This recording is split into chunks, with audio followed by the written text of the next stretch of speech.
Today, I'm gonna rank every single map ever in GTA games, starting with OGs, GTA 1, 2, and London. Now, don't get me wrong, these games were absolute game changers when they dropped. But when it comes to maps and world building, they're like that flip phone you used to think was the coolest thing ever. Let's start with the OG, Grand Theft Auto 1. This bad boy hit the streets in '97 and basically kicked off the whole franchise. But here's the thing, the map was pretty basic. You're looking down at these tiny cars and tiny people, trying to figure out what's what. It's like playing with a really angry toy town. You've got 3 cities, but let's be real, they all kind of felt the same. Not much variety, you know? It was mind-blowing at the time, but compare it to the later games, it's like comparing a stick figure drawing to the Mona Lisa. Then we've got London 1969. GTA decided to hop across the pond and go all British on us. It was cool to see the game in a new setting, but it was still using that top-down view. You're driving on the left side of the road, but it doesn't really feel like you're in London, you know? It was more like playing the original game with some British slang thrown in. Fun?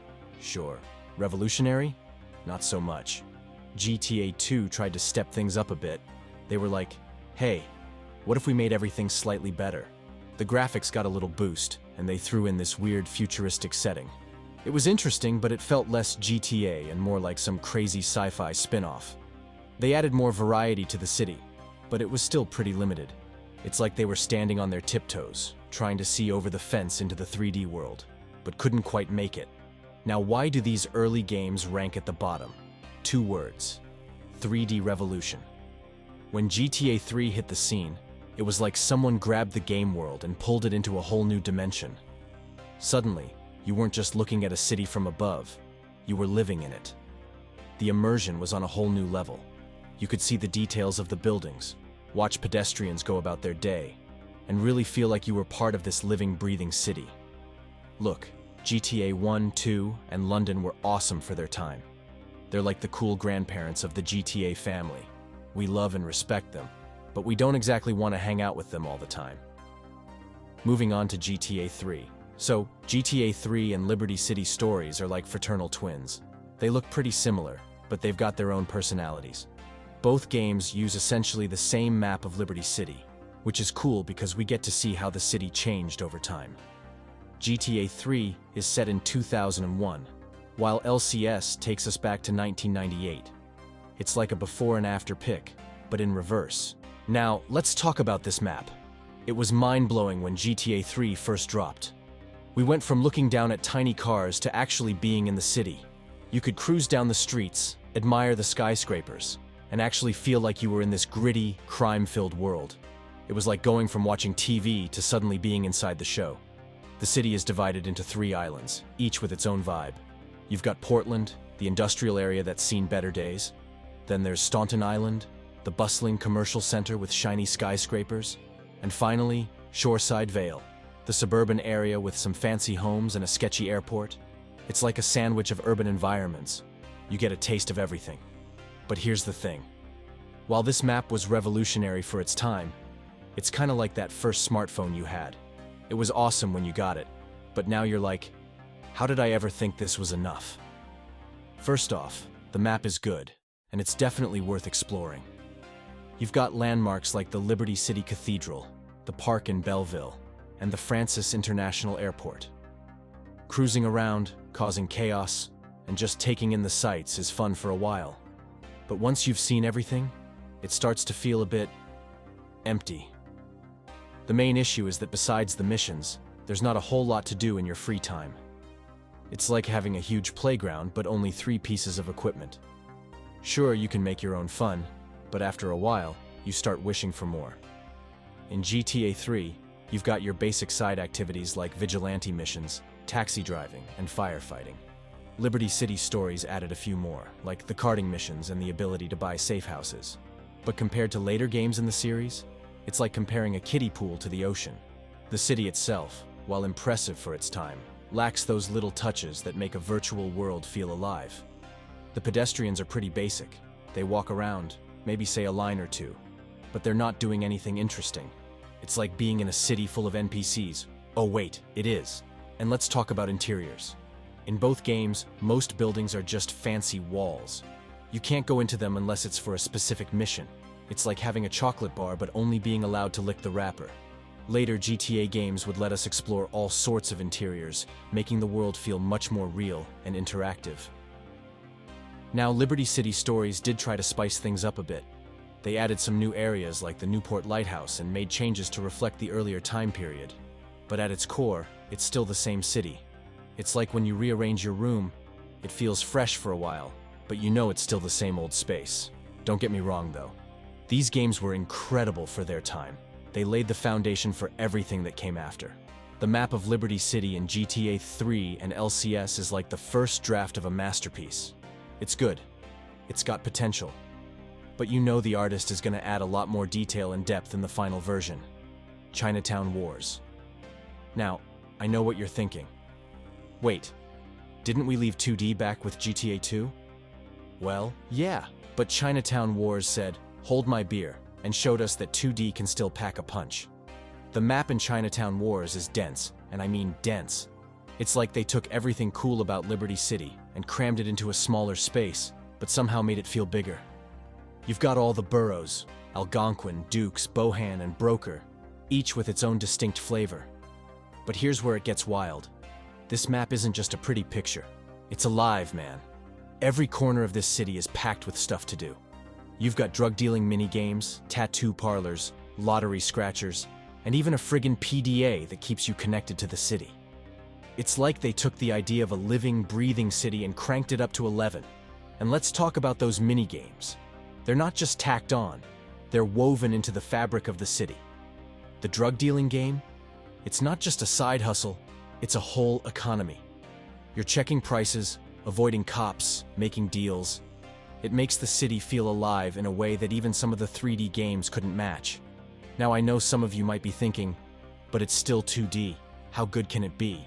Trust me, this map crosses the boundary into excellence. It's like they took all the lessons from the 3D games and figured out how to make them work in 2D. The result? A map that's more than the sum of its parts. Sure, you're not going to get the same sense of scale as in GTA 4's Liberty City. You can't climb to the top of a skyscraper and look out over the city. But what you lose in vertical scale, you gain in density and interactivity. This Liberty City feels bustling, cramped, and alive in a way that perfectly fits the game's story and vibe. Chinatown Wars is like that indie band that never hit the mainstream but has a cult following that swears it's the best thing ever. And when it comes to the map, those fans might be onto something. Vice City Stories. So, we're back in Vice City, right? But it's 1984, 2 years before Tommy Vercetti struts into town. And let me tell you, this city is still a vibe and a half. It's like the developers took everything we loved about the original Vice City map and said, you know what? Let's make this even cooler. First things first, the layout. It's basically the same as the original Vice City, with the mainland and the beach island connected by those iconic bridges. But here's the kicker. It feels fresh. How? Well, they've tweaked things just enough to make you feel like you're exploring a new city, even if you spent hours cruising around in the original. The level of detail is where this map really shines. The neon lights seem brighter, the palm trees sway in the breeze, and the water, man, the water looks good enough to dive into. But don't, 'cause you know, game physics and all that. It's like they took the 80s and cranked up the saturation to 11. The beaches feel more alive. The downtown area feels more bustling, and don't even get me started on the Escobar International Airport. It's not just a place you go to for that one mission anymore. It feels like a real, living airport. But here's the real MVP of this map. The atmosphere. Vice City Stories nails that 80s Miami vibe even harder than the original, if that's possible.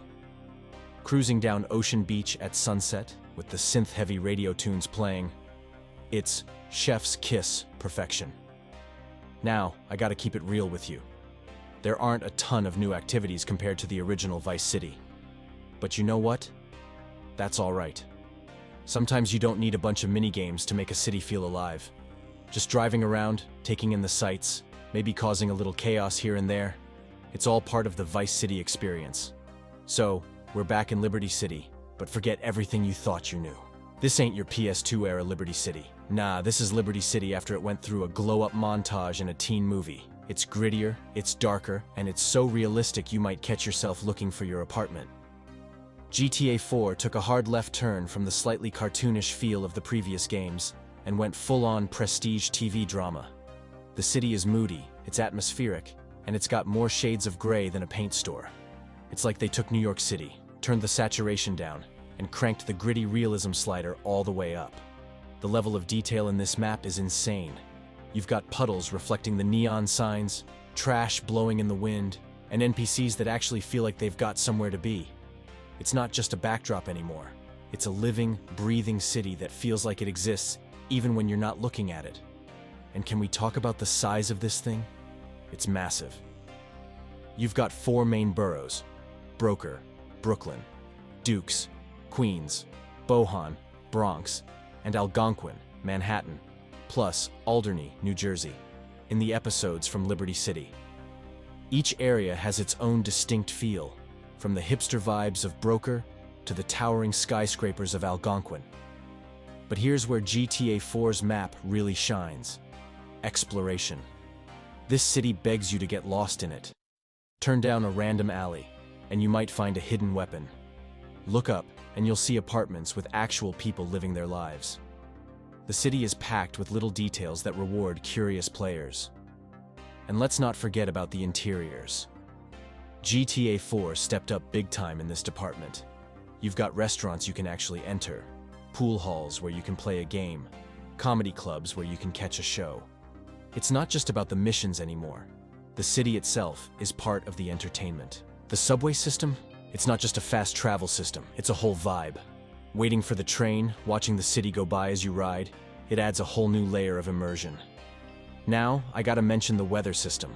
Rain in GTA 4 isn't just a visual effect, it changes how the city feels. The roads get slick, visibility drops, and suddenly, that high-speed chase gets a lot more intense. And don't even get me started on the way the city looks at night in the rain. It's like Blade Runner, but with more swearing and car chases. But you know what really makes this map stand out? It's how it plays into the story. Niko Bellic is an immigrant seeing this city for the first time. And the map design lets you experience that sense of awe and confusion right along with him. The city feels overwhelming at first, but as you play, it becomes familiar. It's like the map itself is a character in the story. Sure, it's not as colorful or wacky as previous GTA maps. There's no jetpack, no Area 51 parody, no Scarface mansion. But what it lacks in over-the-top landmarks, it makes up for in sheer, gritty realism. This is a city that feels lived in, a city with history and personality. Back to Vice City, are we? First off, let's talk size. Coming from GTA 3, Vice City felt massive. You've got the mainland, the beach island, and little islands in between. It's not just bigger, it's more diverse. You go from sun-soaked beaches to grimy downtown alleys in a matter of minutes. It's like they took Miami, cranked up the awesome dial, and said, yeah, that's our game world. It feels authentic, like scarily authentic. You've got the Art Deco buildings of Ocean Drive, the neon-lit strips of downtown, the mansions of Starfish Island. It's like they took all the iconic parts of 80s Miami and crammed them into one perfect package. And the activities? Oh boy. You're not just doing missions, you're living the 80s Miami life. You can hit up the Malibu Club for some dancing, tear up the streets in a street race, or deliver pizzas if you're feeling less criminal. The missions take you all over the city, making sure you squeeze every last drop of awesome out of this map. Vice City rewards curious players like a vending machine with a loose change slot, hidden packages, unique stunt jumps, random events. This city is packed with stuff to discover. You might start a mission, but end up spending an hour just cruising around, finding new spots and secrets. The attention to detail was insane for 2002. You've got pedestrians going about their day, cyclists on the beach, boats in the marina. It's not just window dressing. It makes the city feel alive. And let's not forget the radio stations. They don't just play music, they help build this perfect 80s world. We are down to Final 2. Let's kick it off with GTA 5. The level of detail in GTA 5's map is off the charts. You've got the Vinewood sign, the Galileo Observatory, the Del Perro Pier. It's like they took LA, shrunk it down, and somehow made it even cooler. And it's not just the landmarks, it's the little things. The way the light hits the buildings at sunset, the different neighborhoods each with their own vibe, the wildlife in the countryside. It's a world that feels alive. And let's talk about activities. Sure, we might not have as many interiors as we'd like, but there's so much to do. You can play tennis, do yoga, go hunting, race jet skis, or just cruise down the Great Ocean Highway with the radio blasting. The map isn't just big, it's packed with stuff to do. But you know what really makes GTA 5's map shine? The variety. 1 minute you're in the heart of the city, the next you're in the middle of nowhere. You can go from a high-speed chase through downtown Los Santos to an off-road adventure in Blaine County in no time. It's like they took everything cool from previous GTA maps and said, let's put it all in one game. Now, as awesome as GTA 5's map is, we've got to talk about the OG, the king, the map that changed everything, San Andreas. San Andreas was unreal, straight up unreal. This was a PS2 game, a PS2 game. And yet, it gave us not just a city, not just a couple of cities, but an entire state.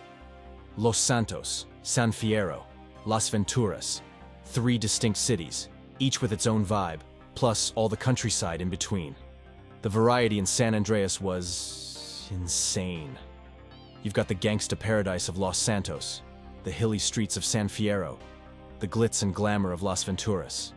And don't even get me started on the countryside. But here's where San Andreas really shines: exploration and activities. This game rewarded curiosity like no other. Hidden packages, unique jumps, tags to spray, there was always something to find. And the activities? Man, where do I even start? You could hit the gym, learn new fighting styles, customize your cars, play basketball, go on dates. It wasn't just a game. It was a life simulator set in a gangsta paradise. The map in San Andreas didn't just give you stuff to do. It told a story. CJ's journey takes him all over the state, and you feel like you're right there with him, discovering this world as he does. Each new area you unlock feels like a big moment.